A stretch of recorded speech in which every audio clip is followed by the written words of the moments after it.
In the book of Revelation, two beasts rise at the end of the age, one from the sea, one from the earth.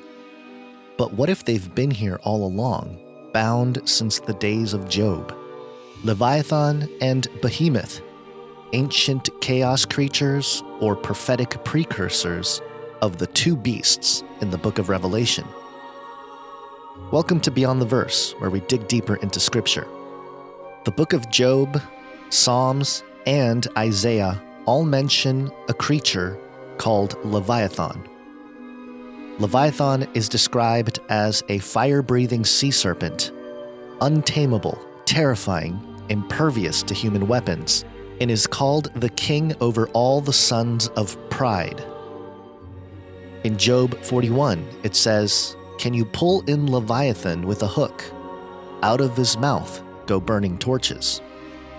In Psalm 74, it says, "You crushed the head of Leviathan and gave him as food to the creatures of the desert."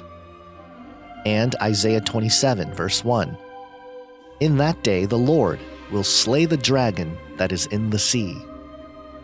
Clearly, Leviathan is described as a symbol of chaos, darkness, and defiance. Then we have another biblical creature, referenced as Behemoth in Job 40. Behemoth is a land-dwelling beast of immense power, has the strength of lions and bones of bronze. He is described as the first of the works of God. Job 40, it says, "He eats grass like an ox." Then later, "His tail sways like a cedar." And lastly, "Only his maker can draw the sword against him." Behemoth is symbolic of grounded, immovable power. Now let's look at the two beasts in the book of Revelation. In Revelation 13, the first beast is from the sea. "Then I saw a beast rising out of the sea. This beast had 7 heads and 10 horns. He was given power and a throne by the dragon, or Satan. He wages war against the saints, and he is both political and militant." There are some obvious parallels with Leviathan, since it's also a beast from the sea, and chaotic, with multi-headed dominion over the world, and is also mentioned as part of end times judgment, like in Isaiah 27, where it's God himself that slays Leviathan. Then, later in Revelation 13, there is a second beast from the earth. "Then I saw another beast rising out of the earth. This second beast had 2 horns like a lamb, but spoke like a dragon. It performed signs and wonders, and it also forces the people of the world to worship the first beast via its image. This second beast is also the one who institutes the mark of the beast."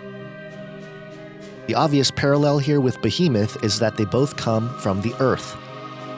They have deceptive gentleness with hidden power, and seems to have religious, ideological, or even technological control.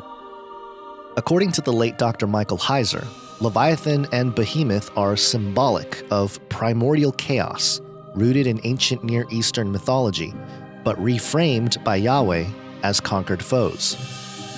In addition, according to David Guzik, another biblical commentator, these creatures likely had physical counterparts known to Job, which may include extinct megafauna, but ultimately carries symbolic weight. So while Leviathan and Behemoth may have had physical creatures as a point of reference in the ancient Near East, ultimately it is agreed that they are symbolic in gesture, likely of spiritual powers. Could these powers be what is loosened again in the final days? Especially because there is a common destination for these beasts. As mentioned earlier, Isaiah 27:1 mentions how Leviathan is slain by the sword of the Lord. And in Revelation 19:20, both the beast from the sea and the beast from the earth are thrown into the lake of fire. Could we be living in the times when we see these beasts rise again? Or maybe they're already here. Either way, we know that they only exist under God's sovereign leash. The one who formed Behemoth and slays Leviathan is the same God who says, "Do not be afraid." So while this is contextualized in the form of mythology, it is very much a spiritual reality encoded in prophecy, where the lines between metaphorical and literal are continuing to dissolve.